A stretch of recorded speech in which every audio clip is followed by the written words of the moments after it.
या बातमीपत्राचे प्रायोजक आहेत pro rich look skin and hair studio. नमस्कार, पोलीस माझा न्यूजच्या बातमीपत्रात आपलं मनापासून स्वागत। पाहूयात काही विशेष घडामोडी। अमेरिका, इस्रायल आणि इराण यांच्यात सुरू असलेल्या युद्धामुळे सर्वत्र भीतीचं सावट पसरलं असून याचे पडसाद अख्ख्या जगावर उमटतील असं म्हटलं जात आहे। यातच आखाती देशातील या युद्धाला केंद्र सरकार नीटपणे हाताळतंय, त्यामुळे समाज माध्यमांनी लोकांमध्ये भीती निर्माण होईल अशा कुठल्याही बातम्या प्रसारित करू नये असं राज्याचे मुख्यमंत्री देवेंद्र फडणवीस यांनी म्हटलेलं आहे। असं म्हणताना त्यांनी आपली प्रतिक्रिया माध्यमांना विनंती आहे की नागरिकांमध्ये विनाकारण भीतीचं वातावरण तयार करू नये। जे काही परिस्थिती आहे ती केंद्र सरकार हाताळते आहे, ती केंद्र सरकार सांगते आहे।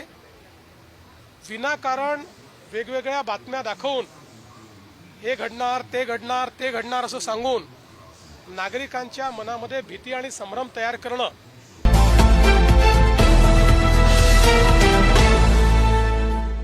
उरणपेठ एसटी बसमध्ये तिकीट काढण्यावरून वाद झाल्याची घटना समोर आली। तिकिटाच्या क्षुल्लक कारणावरून बसमध्ये तुफान राडाही झाला। उरणपेठ एसटी बसमध्ये तिकीट काढण्यावरून प्रवासी आणि बसच्या महिला कंडक्टर यांच्यामध्ये शाब्दिक चकमक उडाली। मात्र या वादानं थेट मारहाणीचं टोक गाठलं। बसच्या महिला वाहकानं थेट प्रवाशाला जोरदार मारहाण करण्यास सुरुवात केली आणि त्यावेळी त्यांनी प्रवाशाला शिवीगाळ केल्याचंही दिसतंय। महिला कंडक्टर प्रवाशाला अतिशय मोठ्या प्रमाणात हाताने मारताना यामध्ये दिसतीये। प्रवाशांनी आम्हाला उशीर होतोय अशी हाक जेव्हा दिली त्यानंतर सुद्धा ही महिला शांत बसली नाही, तर ही महिला कंडक्टर प्रवाशाला जोर जोरात मारतच राहिली। हा सर्व प्रकार कोणीतरी कॅमेऱ्यामध्ये कैद झाला आणि सध्या सोशल मीडियावर मोठ्या प्रमाणात व्हायरल होतोय। या व्हिडिओवर वेगवेगळ्या कमेंट सुद्धा येत आहेत। जर हा वाद तिकिटापुरता असेल तर अशा पद्धतीनं महिला वाहकाला मारहाण करणं शोभतं का? हे चुकीचं आहे असंही म्हटलं जात आहे।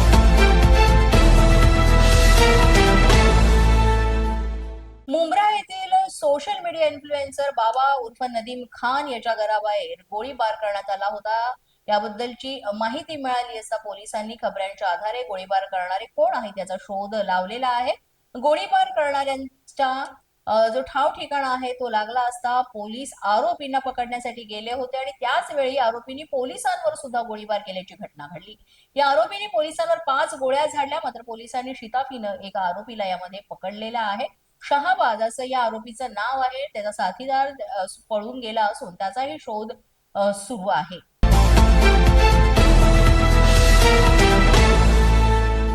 पोलीस माझा न्यूजच्या बातमीपत्रात वेळ झाली एका छोट्याशा विश्रांतीची। पाहत रहा पोलीस माझा न्यूज। या बातमीपत्राचे प्रायोजक आहेत pro rich look skin and hair studio. विश्रांतीनंतर पुन्हा एकदा पोलीस माझा न्यूजच्या बातमीपत्रात आपलं मनापासून स्वागत। विदर्भामध्ये परीक्षेतल्या कॉपी प्रकरणामुळे 12वीच्या परीक्षेतील पेपर फुटीचं प्रकरण राज्यभर गाजत असताना अमरावतीमध्ये एक धक्कादायक प्रकार समोर आलेला आहे।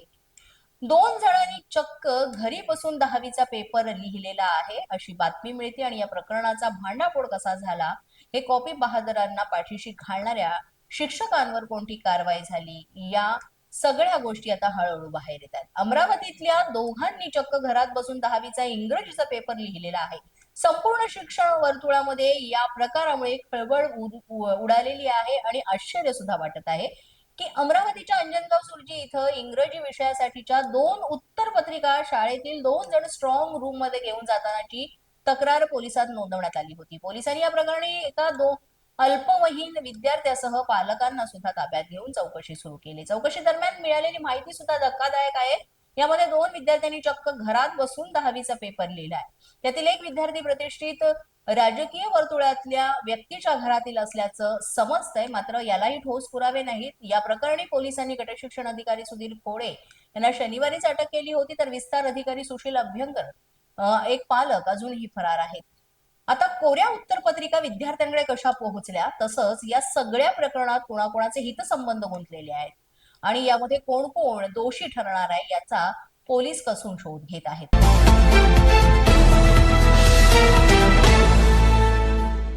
नाशिक मधून जीएसटी विभागातल्या एका बड्या अधिकाऱ्याला लाच घेतल्याच्या आरोपाखाली अटक करण्यात आली। एसीबीनं उपायुक्त सोमनाथ पागे यांना या प्रकरणात अटक केली. या प्रकरणात त्यांचा सहकारी आणि सहाय्यक आयुक्त मच्छिंद्र दोंदे यांचा शोध सुरू आहे. पागे यांना 20 लाख रुपयांचा पहिला हप्ता घेतल्याप्रकरणी अटक करण्यात आली आहे. यामध्ये 2 अधिकाऱ्यांसह अमित जाधव नावाच्या व्यक्तीविरोधातही गुन्हा दाखल करण्यात आलेला आहे. याबाबतचा अधिकचा तपास आता पोलीस करीत आहेत. पोलीस माझा न्यूजच्या या बातमीपत्रात आज इतकंच. तुम्हाला आमचं बातमीपत्र कसं वाटतंय याबाबत अवश्य अभिप्राय कळवा. यासाठी पोलीस माझा न्यूजचं युट्यूब चॅनल सबस्क्राईब करा. तसंच आमचं फेसबुक, इंस्टाग्राम आणि ट्विटर अकाउंट फॉलो करा. अधिक माहितीसाठी आमच्या www.policemazhanews.com या वेबसाईटला भेट द्या. आमचे अधिकृत प्रतिनिधी व्हायचं असेल तर स्क्रीनवर दिलेल्या क्रमांकांवर आजच संपर्क साधा. आजच्या बातमीपत्रात इतकंच. पुन्हा भेटूया पुढील बातमीपत्रात. तोपर्यंत पाहत रहा पोलीस माझा न्यूज.